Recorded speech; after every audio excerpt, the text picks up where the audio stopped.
আসসালামু আলাইকুম সবাইকে। আজকে নিয়ে আসলাম বটবটি ও মাছের সুস্বাদু এক রেসিপি।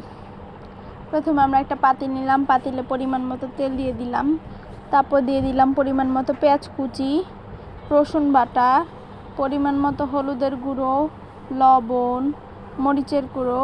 তারপরে আমরা একটু ভালোভাবে নাড়াচাড়া করে নিচ্ছি। তারপর তেলটা যখন উপরে ভেসে আসবে তখন আমরা বটবটি এবং আলুগুলো দিয়ে দিব। তারপর ভালোভাবে নাড়াচাড়া করে নিব যাতে সব কিছু একসাথে মিক্স হয়ে যায়। তারপর কিছুক্ষণ পরে আমরা অল্প পরিমাণে পানি অ্যাড করে ঢেকে দিব। আমাদের এই ভিডিওটি ভালো লেগে থাকলে লাইক, কমেন্ট, শেয়ার করে দিন এবং ফলো দিয়ে পাশে থাকেন। তারপর আমরা 10 মিনিট পর আবার একটু নাড়াচাড়া করে পরিমাণ মতো পানি অ্যাড করে দিচ্ছি।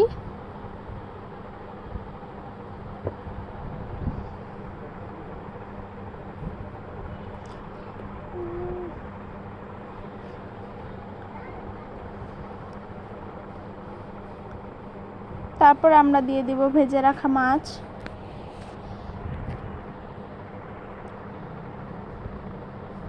মাছগুলো পরিমাণ মতো দিয়ে দিব।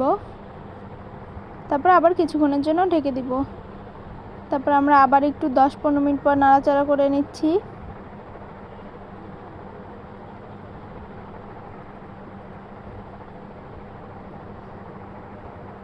ভালোভাবে নাড়াচাড়া করে নিতে হবে।